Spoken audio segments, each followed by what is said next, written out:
Oi, pessoal, sejam bem-vindos a mais um episódio de Chá da Meia-Noite. Eu sou a Elise. E eu sou a Bia. E hoje nós estamos com uma convidada muito especial, que é a Sara Leão. Olá! Sara, eu tô muito feliz de ter aqui você hoje. E eu queria que você se apresentasse um pouco pro pessoal conseguir te conhecer um pouco mais. Oi, gente, tudo bem? Prazer, pra quem não me conhece, eu sou a Sara. Eu falo de moda na internet, moda misturada com cultura pop. E eu não sou do meio literário, mas eu gosto muito de livros. Então eu também tô sempre falando, assim, um pouquinho, puxando uma perninha. Mas eu sou mesmo da moda, eu sou formada em cinema e sou consultora de imagem também. E eu amo quando você faz aqueles vídeos, o que tal personagem usaria? Eu amo fazer! É muito divertido. Maravilha. E você também escreve, certo? Escrevo, assim, eu não tenho nada publicado, mas eu tô fazendo pós-graduação em escrita criativa. Então, até o final da pós-graduação, se tudo der certo, em nome do bom Senhor, teremos um livro pra publicar. Então, em breve também escritora, Sara Leão. Amém! Barbie Profissões. Barbie Profissões. Até o final da vida, eu já vou estar na Lua sendo astronauta, já vou ter feito, assim, uns mergulhos profundos. É sobre. Maravilha. E você fala de moda e mistura um pouco com cultura pop, e aí um pouquinho nos livros também. Isso. E qual que é a relação de todas essas coisas? Porque, assim, é muito fácil a gente assistir um filme e ver o figurino dos personagens, ver as escolhas que foram feitas e tal. Mas, assim, isso existe também nos livros? Como que isso existe nos livros? Qual que é a diferença? Então, eu acho que nos livros as pessoas não veem essa relação de forma tão direta quanto a gente vê nos filmes, nas séries. Porque nos filmes e nas séries já é uma coisa visual, né? Então você olha, você não tem espaço pra imaginação do que o personagem tá vestindo. Você já olha e vê. Então você olha e pensa, nossa, é uma roupa legal, é uma roupa estranha. Nos livros você tem espaço pra imaginação. Então, como não é diretamente visual, às vezes as pessoas não acham que tem essa importância ou esse impacto todo. Mas tem muito, porque tudo é comunicação, tudo é mensagem. Então, quando você tem um livro e você coloca o personagem vestindo o clichê básico, uma calça jeans, uma blusa, um moletom rasgado e um coque bagunçado, porque ela não liga pra moda. Ela falar que ela não liga pra moda, ela está ligando pra moda de certa forma, porque ela liga como as pessoas enxergam ela. Ela quer que as pessoas olhem pra ela e enxerguem ela como uma pessoa que não se identifica com isso. Então, qualquer escolha que você faça nesse sentido diz muito sobre você. Então, mesmo quando isso não é explícito, eu sempre acho muito legal analisar e ficar olhando o que o personagem tá vestindo, como ele se porta, porque é nisso que você vê um jeito não óbvio de falar quem que é essa pessoa. Me lembra muito aquela cena de Diabo Veste Prada, justamente quando ela tem esse Exato! diálogo. É muito bom. E quando você... Eu acho que qualquer tipo de construção de personagem, ainda mais quando a gente vai falar de figurino, é muito importante pra você contar uma história pra além da história, né? Porque a gente vai falar de símbolos, a gente pode entender qual a classe social do personagem, quais são seus gostos, seus hobbies, tudo isso pode ser construído através desse visual, né? Eu percebo muito isso também em livros que, por vezes, não são todos os autores que realmente se preocupam ali em dar uma personalidade, porque roupa também vai transmitir isso, de certa forma, né? Transmite muito. E a casca é a primeira coisa que as pessoas interpretam da gente. Quando a primeira impressão que uma pessoa tem de você, você demora um mês tendo uma relação direta com essa pessoa pra desconstruir essa primeira imagem. Caraca, não sabia disso. Isso é uma coisa científica. Então, assim, quando a gente fala que você não... que aquilo que você veste não importa até certo ponto. O ser humano é um ser muito visual. Então, às vezes, você tem o tempo de 1 segundo para uma pessoa decidir se ela quer conversar com você ou não. Esse 1 segundo, ela vai olhar pra você e vai fazer um julgamento na cabeça dela, de faz sentido pra ela ou não faz pra ela. Por isso que você tem que estar muito alinhado, e aí não tem vestir certo ou vestir errado. Eu detesto esse discurso. Mas existe um vestir certo ou vestir errado pra aquilo que você quer comunicar. Então, por exemplo, pra personagem que quer ser diferente das outras garotas, pra ela faz todo sentido usar aquela roupa toda despojada. Pra uma personagem que ela quer mostrar que ela pertence a um universo masculino. A gente vê muito isso em livros de fantasia, né? Inclusive é uma coisa que me incomoda. Que eles sempre deixam as personagens femininas muito mais masculinas pra deixar elas guerreiras fortes, assim. Então, aí você coloca a personagem que ela rejeita todas as feminilidades pra ela ser forte. Aí ela só usa roupa masculina e tudo. Ou você descreve a personagem usando trajes de luta de couro. O que é isso? O que é isso, Quais sabe? são as partes? Assim, o que é essa roupa? Esse é um muito problema, né? importante. Porque também tem a questão da veracidade histórica. Muito. Fantasia, geralmente, né? Nem sempre, mas geralmente é inspirada em algum período histórico. Então, a que ponto você tá sendo fiel à personalidade do personagem e a que ponto você só tá seguindo o que você viu em um livro de história, por exemplo. Tipo, a pessoa é camponesa. Aí ela vai usar aquela roupa padrão. Sei lá. Um vestido, um negócio na cabeça. Tudo bem, mas será que é só isso? Será que dentro dessa roupa de camponesa você não consegue colocar a personalidade do personagem? Tipo assim, é uma coisa muito fechada, eu acho. Eu acho muito legal, inclusive, como eles fizeram uma adaptação de Orgulho e Preconceito. Porque teve mais de uma adaptação e... Eu sei que a versão mais famosa, enfim, o diretor... Eu não sei se é o diretor ou, enfim, o diretor de arte não queria seguir com com quando o livro foi publicado. Mas aí descobriram que o livro tinha sido publicado, tipo, uns 10 anos antes e que já mudava o período histórico. Porque, tipo... Enfim, foi questão que aí já não precisava mais usar os vestidos que ele não queria que usassem. Então, eles construíram de uma forma completamente diferente. E até a construção de como é feito com o personagem principal... esqueci o nome dele. Mr. Darcy. Isso, Mr. Darcy. Que no começo ele tá todo fechado. E você vê a construção dele, sempre são os casacos, aquela A gola aqui em cima. Né? Exato. E enquanto ele vai se aproximando e vai se libertando, a própria roupa dele vai ficando mais aberta, até. E naquela cena que ele se declara pra Elizabeth, o peito dele tá desabotoado, assim. Então é quando ele se mostra mais vulnerável. Mais vulnerável. E é muito legal essa cena porque ele literalmente tá abrindo o peito, né? Tá abrindo o coração. Então ele vai tirando essas camadas dessa parte que ele se protege tanto. Isso é muito legal de se pensar, porque você pensa na Lizzie, por exemplo. A Lizzie, ela é meio o bicho do mato, assim, de certa forma, né? Ela gosta muito de caminhar, ela gosta de fazer aquelas caminhadas gigantescas, e ela não liga se a barra do vestido dela tá suja. Então como é que você coloca uma mulher dessa num espartilho? O que você tá falando sobre a personagem? Não encaixa. A não ser que você tem algum ponto em que ela tá reclamando disso, não vai bate. fazer sentido, né? Não faz sentido. Inclusive, uma pergunta... a gente nem falou sobre isso previamente, mas eu tenho muita curiosidade da sua opinião. O que você acha de Bridgerton? Então, eu acho... Bridgerton não se propõe a ser uma adaptação fiel pensando em período histórico. Então, eles têm esse caráter já muito imaginativo, né? Você assiste Bridgerton, pra mim é quase como se você estivesse vendo um sonho. Ninguém assume que as pessoas se vestiam desse jeito em Bridgerton. Na última temporada, eu acho que perdeu um pouco a mão. Aí eu acho que deu uma exagerada. Mas o figurino da primeira e da segunda temporada, mais da primeira, eu acho o figurino da primeira temporada impecável.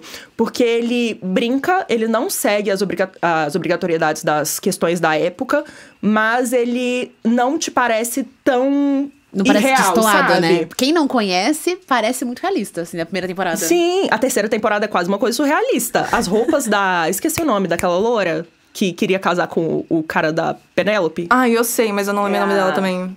Ela. Que tem o cabelo. Meu Deus, as roupas da chapéu. terceira temporada. E aí, assim, eu tô muito curiosa pra ver o que vão fazer com ela na próxima temporada, porque eu preciso de algum motivo pra fazerem aquilo com a personagem. Porque ela não faz parte de um todo, ela se destaca muito daquele jeito, né? Ela é a única pessoa que tá daquele jeito. Mas eu acho que passaram do ponto, sim. É tipo, unha de gel na Penélope. Não precisava. Não. É de complicado, né? Vestido de festa de 15 anos. Vários. Em alguns pontos funciona. Em Rain, eu acho que funciona, por exemplo. Vocês assistiram Rain? Rain. Não assisti. Você assistiu? Assisti toda. Tive a minha fase viciada em Rain. Apaixonada pelo Henry. Francis! O Francis. Eu parei de assistir quando ele morreu. Falei, não. Sem Francis não vai. Então. Não, e piora, né? Começa a morrer todo mundo, né? Piora. Mas é porque em Rain eles fazem isso. Eles não tinham orçamento pra fazer um figurino de época adequada. Eles literalmente pegam vestidos, assim, de formatura e colocam nas personagens. E é isso. Só que eles incorporam isso, sabe? Eles falam, pegamos mesmo e é isso. E acabou. A gente não tava tentando fingir que era o correto. Então eu acho que funciona. Mas depende muito do universo e de como o autor e a equipe, né, que tá construindo isso, vai levar essa abordagem, aquilo. Eles sustentam. Uma coisa que eu acho que combina perfeitamente é justamente toda a polêmica que se deu com É Assim Que Acaba e o figurino de É Assim Que Acaba. Inclusive, temos opiniões muito diferentes sobre isso, né, Muito amiga? diferentes. Mas, enfim, uma coisa que eu vi recentemente, é uma informação que a gente não tinha lá no começo de quando surgiu essa polêmica, é que grande parte do figurino foi feito pelas próprias roupas da Blake Lively. Né? E eu sou contra. porque eu acho que ela não conseguiu sustentar muito bem, primeiro, justamente porque a personagem, ela não se vestia dessa forma, e eu acho que ela quis transpor a própria personalidade dela pra personagem. É uma crítica que já fazem com a Blake Lively, que ela não é uma pessoa que atua muito bem. Então ela sempre atua ela mesma. Isso é algo que vai bem além da moda, até, porque ela comentou que ela não é aquele tipo de atriz que recebe o roteiro, atua no filme, e aí acabou. E finge ser alguém que ela não é. Então, polêmicas, hora da polêmica. Enfim, né? Eu acho... A Blake Lively, ela já recebe críticas desde o início da carreira. A Blake Lively é nepo baby, né? Assim, eu acho que já entra assim. Ela começou a atuar porque o pai dela... Não sei se o pai dela era diretor ou se ele era ator também. Mas ela é nepo baby. E tanto que ele interpretou o pai dela naquele filme da calça, que eu esqueci o nome agora. Ai, É o primeiro dela. 4 Amigas, um Dia de Viajante. Ele interpreta o pai dela no filme é o pai dela na vida real. E ela sempre recebeu crítica que ela não interpreta, ela faz ela mesma. E pra alguns personagens isso funciona, né? Nesse filme mesmo funciona. Acho que até porque era o primeiro, ninguém funciona. sabia que ela ainda só tava interpretando ela mesma. Em Gossip Girl funciona muito, porque a Serena é ela. Mas não vai funcionar em todo o filme. E eu acho que essa questão, eu não assisti e eu nem li. Porque eu tenho as minhas questões, assim, a polêmica com os livros da Corro, não... Se mantém longe. Prefiro evitar. E eu ainda não vi, mas eu quero assistir. Mas pelo que eu sei, assim, da personagem, que todo mundo já me falou, eu já penso assim, poxa, essa personagem que é dona de uma floricultura, tá aí usando todos esses grifes, sabe? É, isso é complicado. Mas a gente teve uma diferença de opinião muito forte quando saíram as primeiras fotos promocionais. Porque a Elisa achou breguíssima, brega horrível, que roupas horríveis, mas horrível. E, na minha cabeça, eu acho que vem muito do que a gente tava falando sobre ter espaço para imaginação. Na minha cabeça, fez sentido com a personagem, porque no livro ela é dona de uma floricultura gótica. Então, assim, é uma coisa muito alternativa, tipo, meio estranho. Então... Ah, mas você gosta quando é essa brega? Não, mas o jeito que ela descreve as flores amiga. Amiga, é um buquê de flor gigante, preto, com umas coisas aqui, com umas coisas lá, com... Amiga, mas... É muito estranho. O meu incômodo só se pegou real quando a gente descobriu que são as roupas da Blake. Ela não tava nem aí pra construção da personagem. Não. Aí eu acho que é importante pensar em como a personagem... Como que é descrita as roupas da personagem no livro. Então, acho que essa é uma questão, aí que tá, né? não é tão descrito assim, eu acho. Ah, mas é diferente. Ela tem um visual muito mais... Justamente, tipo... A garota da casa ao lado... É muito assim, tipo, a garota comum, sabe? Eu não imaginei ela dessa forma quando eu li. Eu podia imaginar ela com Lululemon, sei lá, mas não com... Eu imaginei ela muito brega. Talvez e aqui não com está roupas de grife. claro exemplo do porquê é tão importante os autores serem mais específicos. Porque aí cada um imagina uma coisa. Exatamente. Então por isso é importante falar, ela tava usando a blusa, era desse jeito. Ela gostava disso. Nem só falar o que gosta, eu acho muito mais importante falar o que não gosta do que a pessoa gosta. Sim. Eu acho que também que a gente até acho que chegou a conversar sobre isso da adaptação literária, né? Até que momento ela tem que ser fiel. Eu acho que também não precisa ser extremamente fiel. Inclusive no livro tem um momento que é o Ryle e o cunhado dele. Esqueci o nome dele. Enfim, o cunhado dele. Eles usam aqueles macacões. E aí, no livro, é um macacão do Bob Esponja. Obviamente, por direitos autorais, eles não iam colocar o Bob Esponja, eles colocaram outro. Mas caiu uma enxurrada de fãs falando, não, porque tem que ser do Bob Esponja.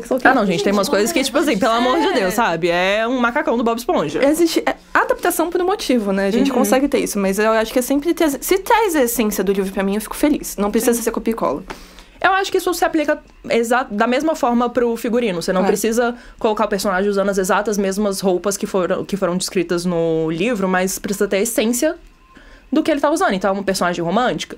Tá, ela usava um vestido florido, que as flores eram especificamente orquídeas. No filme, as flores podem ser margaridas? Podem, mas é importante pra ela os floridos, sabe? Você variar, mas respeitando a essência do personagem. Um filme que não tem nada a ver com moda, mas que eu acho que faz muito bem isso, é Harry Potter e o Cálice de Fogo na cena da Hermione. No baile de inverno. Ai, O vestido no livro era azul. É verdade. E aí eles deixam um vestido rosa, por quê? Porque a decoração é um baile de inverno, então a decoração é toda azul, ia ficar parecendo que ela tava combinando com a festa. E ela não ia se destacar. Então, visualmente, não ia dar um efeito legal. Aí eles colocam ela de rosa. O vestido tem a essência, ela tem o glow up ali que todo mundo esperava, mas fizeram com que funcionasse, né? Não é tudo que funciona no audiovisual que funciona no livro. São plataformas diferentes. E acho que faz até sentido, porque a cena do baile, ela tá muito mais vulnerável, assim. Ela tá naquela paquera com o Victor Krum. Então ela tá naquela vibe mais romântica. Faz sentido ela estar vestindo uma cor mais romântica que se destaca. É porque ela é o destaque do baile, né? Um dos. Então, acho que casa super bem. Não, falam que até o Draco, inclusive esse momento é muito importante nas fanfics, que até o Draco fica de queixo caído quando ele vê Hermione. Eu, como boa fã de Dramione que sou, eu leio e fico... Não sabia que você lia Hermione também. Eu sou muito fã de Dramione. Gente, assim, eles são tudo pra mim. Você leu as fanfics mais famosas? Um dos meus livros hot nacionais favoritos é uma fanfic de Dramione, que é o E Se Eu Precisasse de Você? Não conheço essa. Ai, eu amo Tatiana Biasi. Eu sou fã dela. Incrível. Eu adoro os livros dela. E o primeiro dela era fanfic de Hermione. Olha só. Marco Montes. Indico para todas. Foi conversando com a Nick que eu descobri que muitos livros atualmente eram fanfics, inclusive até de Hermione, assim. Eu fiquei chocadíssima. E o número de fanfics que tem do Star Wars? O próprio ele Hazelwood, né? Ela começou assim. A hipótese do amor. Todos, né? Sempre eu acho. Mas tem muitos, não é só a hipótese do amor. Eu vi um dia... Passou pra mim no TikTok esses dias um vídeo mostrando vários livros que foram inspirados em Star Wars. Eu fiquei, gente... Mas o que sucesso é esse que o Adam Driver fez? Mas isso já vem há um tempo atrás. Até 50 Tons de Cinza foi inspirado em Crepúsculo. Instrumentos Mortais não era uma fanfic também? Eu não lembro de quê. Eu acho que era de Harry Potter. Acho que sim. Era uma fanfic de Harry Potter. Nossa, viu? Na fanfic Isso é algo muito antigo. E eu acho que é da gente discutir, assim, né? O quanto que essas histórias podem ser consideradas originais e o quanto essas histórias podem ser consideradas plágio. Mas acho que depende, né? Acho que da utilização, né? Depende da utilização e acho que, pelo menos dos exemplos que a gente deu, conseguiu construir uma base muito sólida, assim, da sua própria identidade, pra além daquela fanfic que foi feita. Quer dizer, digo onde foi inspirado, né? Mas você tem uma opinião diferente, eu já tô percebendo. Não, na verdade, eu nunca pensei muito sobre isso. Tô só jogando no vento, assim. Sim. Que é uma coisa que a gente até discutia entre episódios, lembra? Sim. Mas tem alguma adaptação literária que pra você foi muito certeira? Em questão de como fizeram a construção de direção de arte, figurino, enfim. Tem vários que eu gosto. Olha, pensando...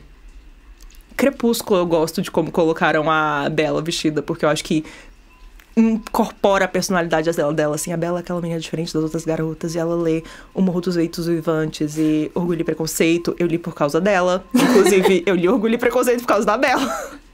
Eu falei, gente, eu também quero um Edward. A Bella lê esses livros, então eu vou ler. E ela se vestia daquele jeito. Mas tem... Não é uma parte tão importante da história, né? Como ela se veste. Pensando em adaptação, agora eu não tô lembrando de nenhuma específica, mas eu consigo pensar em vários livros, assim. Um que me destaca muito é Melhor do que nos Filmes. Que eu acho que a construção da estética da Alice, vocês já leram? Não. Eu já... É muito fofo. É muito fofo. A construção estética da Liz, que é a protagonista, é uma parte muito importante do livro. É a Liz e o Wes, que todo mundo fala? Eles são os queridos. Eu amo eles. Eu amo. Mas... A mãe dela faleceu quando ela era criança, então ela meio que espelha... Ela se veste como a mãe dela vestia. Aí ela é uma adolescente se vestindo como uma pessoa mais velha, só usa roupas vintage, porque é um jeito dela se manter próxima da mãe. Então isso é uma parte muito importante da personalidade dela. Como ela se veste é um traço muito importante da personagem. Outra personagem que eu gosto muito da estética dela é a Ailyn, de Trono de Vidro. Pra mim, a Ailyn é revolucionária, babadeira e icônica, justamente por causa daquela questão que a gente tava falando de que, às vezes, nas fantasias tendem a deixar as mulheres mais masculinas. Eu acho incrível que a Ailyn, ela é apenas uma garota. E ela é a melhor assassina do mundo. Mas ela é apenas uma garota. Ela adora usar um vestido. Ela adora gastar todo o dinheiro dela com vestidos e coisas caras e saltos. Nossa, eu tinha esquecido desse detalhe da Ailyn. Ela tem um guarda-roupas lotados de vestidos. Sim. Ela tinha muito vestido. Muito! Inclusive, você leu Acotar? Eu amo. Então, a Elise fez um comentário que eu achei muito interessante. Eu não falei pra você, mas enfim. Que ela comentou que você falou que você acha muito discrepante a forma como é descrito o figurino do mundo dos humanos e o mundo dos féricos, né? Porque no mundo dos féricos parece que eu tô imersa no universo, enfim, num tempo muito antigo, pelo menos da forma que eles se vestem. E aí, quando a gente passa pro mundo dos féricos, parece basicamente a Cidade da Enlouquecente, vestindo jeans e legging e regatas. E Não, eles usam... Não, a Feyre, eu lembro dela usando legging e regata e essas coisas. Calça sim, mas não jeans. Não, teve jeans. Não, amiga, não teve não. Teve legging? Só legging. Mas enfim, é muito discrepante. Eu não acho que é discrepante. Eu acho que faz todo sentido. Por quê? Porque eu acho que essa discrepância é mais uma forma de demonstrar a diferença, tipo, de tecnologia e poder dos dois povos. Porque se você parar pra pensar, tipo assim, os féricos têm tipo, magia, tem tecnologia. Eles estão muito à frente dos humanos. Tipo, os humanos são, tipo, camponeses, assim, pobres, que estão sobrevivendo. Tipo, inclusive a gente nem sabe como que seriam os outros reinos, né, humanos. Que tem vários também que não foram explorados ainda, né? Mas pelo menos ali debaixo de Prythian, eles são, tipo... Eles não têm nada. Eles vivem na miséria. Então, tipo, por que eles teriam roupas? Mas eu não acho que a Sarah J. Maas pensou nisso tudo, não. Talvez não necessariamente. Você já avisou ela? Não sei. Eu acho que ela não pensou nisso, não que ela tenha pensado nisso de uma forma consciente. Mas eu acho que pra história... Mas isso fica muito claro, sabe? Tanto que... Não sei. Eu acho que é mais os leitores dando uma passada de pano pra construção ruim de Akotar. Tipo, eu amo Akotar, mas eu... Mas você acha que é uma coisa puramente, tipo, aleatória? Por exemplo, que a Corte Noturna tem roupas que são muito inspiradas, que tem, tipo, designs e coisas que são muito inspiradas, tipo... Eu sempre bato no ponto que ela construiu esse universo com base no caldeirão. Eu acho que tudo em Akotar é aleatório. O caldeirão de Akotar.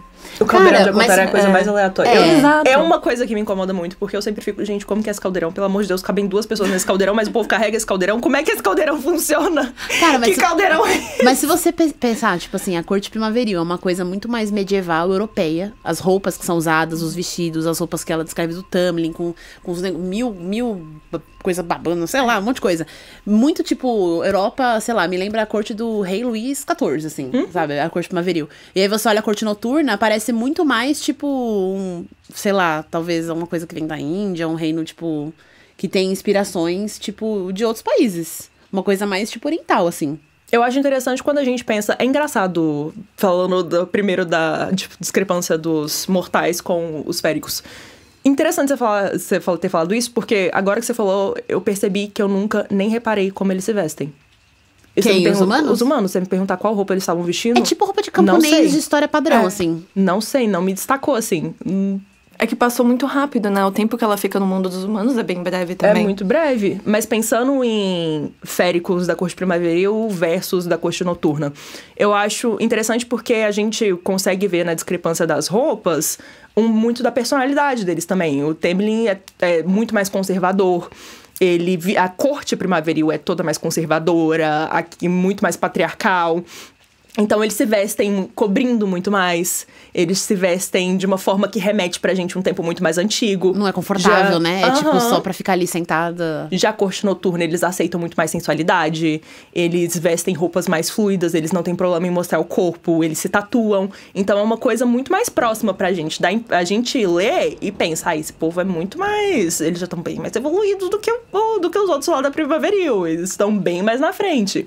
O que conversa muito com o que ela quer que a gente entenda dos personagens. Eu acho que... tô doida. Eu não tô doida. Eu acho que nesse sentido, entre os reinos não, as cortes. As cortes. Tem uma diferenciação muito clara, mas pra mim, quando tem o mundo dos humanos versus os féricos, parece que eu tô em 2 universos completamente diferentes. Eu sei que, tipo, tem essa divisão, mas parece que eu não estou no mesmo... só a noturna, porque a primavera é muito padrão de fantasia. É mais a noturna. É que eu acho que a noturna é onde a gente passa mais tempo, né? Porque a primaveril, tipo, é muito, muito padrãozão, assim, eu acho, de coisa medieval.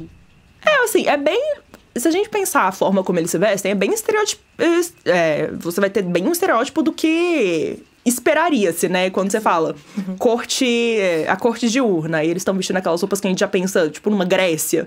Dá a impressão que cada lugar, ela se inspirou num reino diferente, né? Sim, total. Os da corte invernal, eles já estão vestindo aquelas roupas pesadas, muito claras, brancas. Então, acho que tem muito essa relação com o tempo, né? Com o clima. Eu gosto também, acho que até que a gente falou no começo da conversa, quando os figurinos, eles conseguem passar símbolos ou mensagens da própria história. Indo pra um negócio que não é de livro, mas Euphoria. Já assistiu? Já. Eu acho muito legal, por exemplo, da conexão que tem entre a Cassie E a... Ai, qual é o nome da irmã?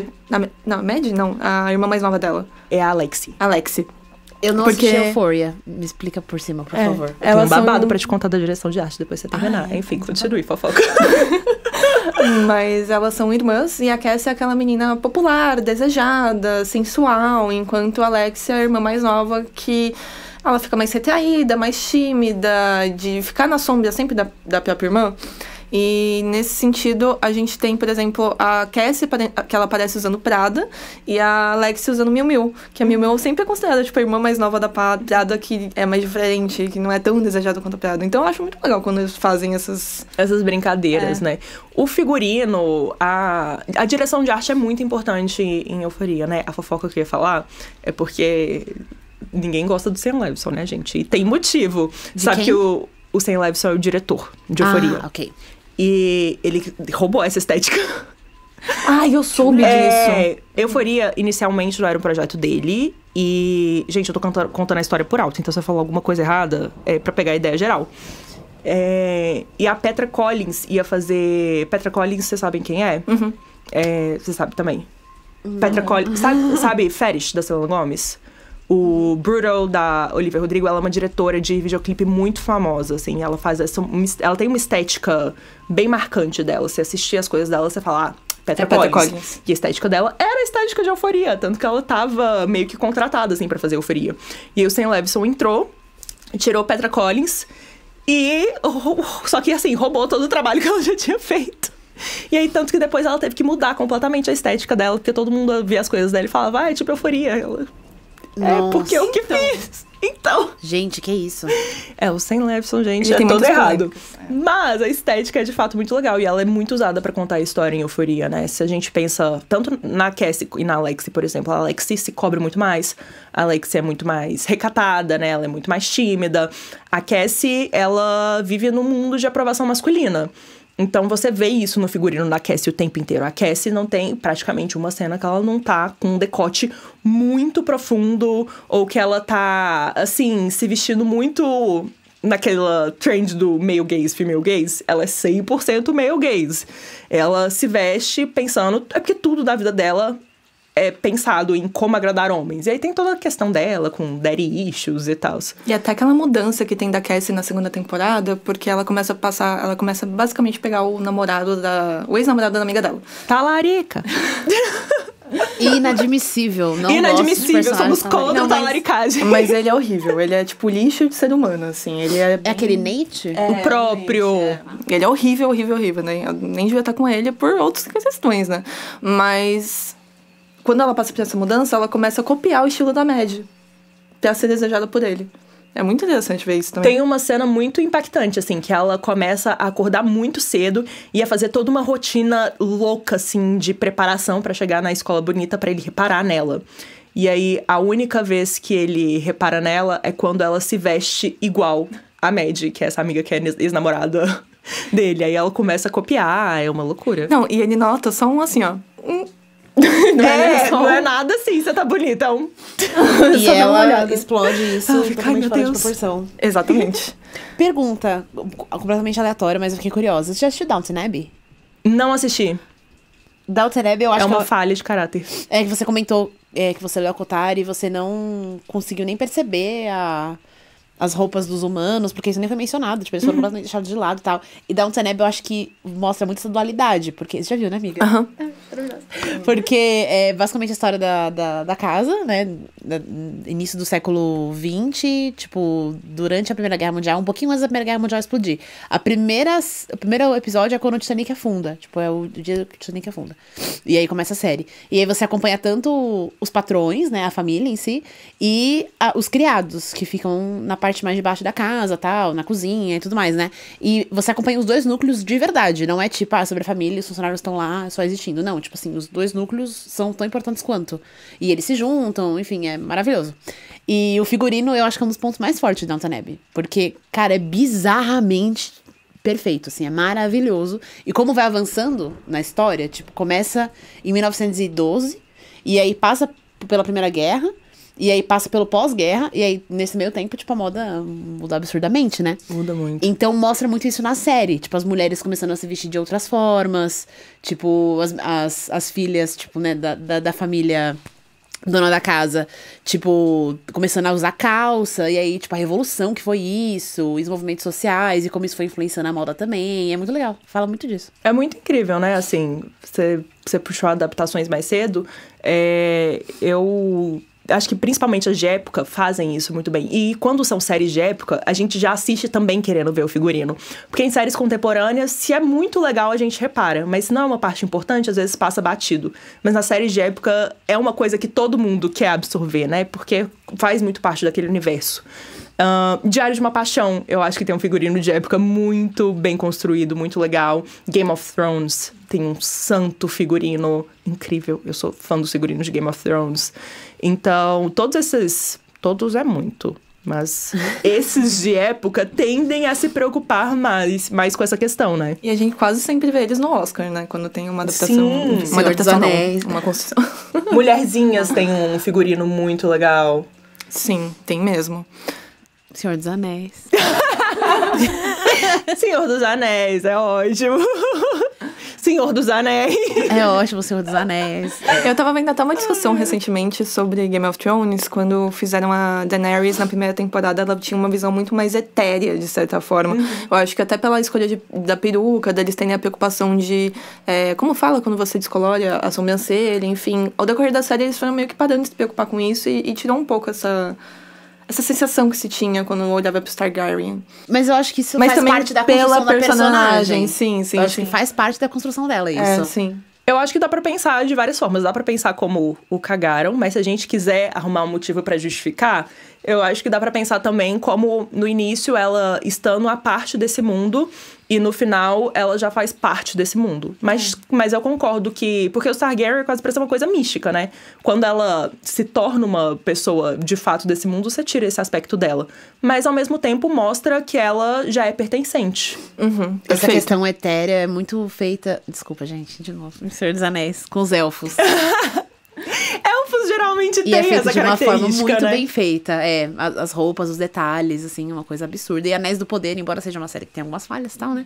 É muito legal de acompanhar, porque eles estão investindo muito pesado em Anéis do Poder. Então, eles não estão... Assim, budget não é um problema. Figurinos têm essa questão, assim, né? Por exemplo, eu vejo os figurinos de super-heróis. Se a gente assiste um figurino feminino de super-heróis, sei lá, dos anos 90 e um de hoje... A discrepância é muito grande. Elas usavam aquelas roupas que você olha, gente, ela não vai lutar com isso. Não tem como ela lutar com isso. E aí hoje, depois de toda a militância, a gente já tem uma coisa mais... Funcional, mas ao mesmo tempo, nos posters de filmes de super-heróis, ela sempre tá posada assim, tipo, cortei meu cabelo, gostaram? Então são muitas questões. Eu acho que com o tempo a gente vai adaptando e vai construindo melhor, né? Bom, acho que é isso, Sarah.